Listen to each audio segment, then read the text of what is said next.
Well, howdy ho there, boys and girls, ladies and gentlemen of the interwebs. Happy day after Thanksgiving. Rocking it here in the Midnight Run Creations garage again with Gumby. Got the cab, as I said in the last video, all set on there and stuff. So use the fantastic mounting plates that we got and got the rear brace all made like in the last video. So just getting the front clip all up. Yesterday I got the radiator bottom half all mounted up and stuff on it. So let me see if I can dip down here and see. So actually I just reused the Crown Vic radiator lower support and just cut. Of course it dips down, so I cut it and raised it up and came flat. That sets it up where it needs to be with the truck grill and stuff on it. So and then I'll just make actually I don't want to make, before I've made ones that like slide over this and then weld into this front cross member here, but the old man at Bad Apple Garage figured out a new way to do it. So what we're going to do is we're going to take this mount that was right here that mounted to the frame piece and take it and spin it, and then it'll just actually mount right to the core support on here, so that the radiator will be able to be removed and front clip can be removed and all that kind of stuff. So in fact, speaking of that, I know there's been some I've seen on some of the Facebook pages and stuff, guys asking about tearing this all apart versus doing like this. Me personally, I've like always done it, well, not always, one of the first trucks I did this way, where I put the truck body onto the Crown Vic chassis and frame, chassis frame, same thing. I took it all apart and stuff, and it's a huge pain to try to realign everything. As it is, it's a bit of a challenge to do the hood, but lining up a hood is a whole lot easier than relining up fenders and inner fender wells and the front grille and all that kind of junk, at least for me. But also it helps with the fact that I have the gantry winch from Harbor Freight and this gantry crane and stuff, so I can just raise this up and down and push it and pull it around, so it works a lot easier to do everything by yourself with it.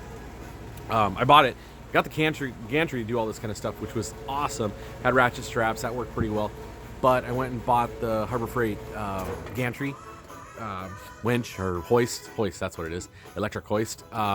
This is the small one, which doesn't work. It's fine for doing this whole front clip, but it will not lift the cab under its own power. So the next time I need to do that, I'm going to go get a bigger one, either get an actual winch to, like for a trailer or ATV or whatever, put it on there, mount it up for that, or get a better gantry hoist, one of the heavier ones to put on it. So I figure out a different mounting. And well, with that, as you can see, it's kind of tilting really bad, even with just the slight weight of the front clip on there. But yeah, so that's what we do for that. For me, it's just easier to do this whole piece to answer some questions.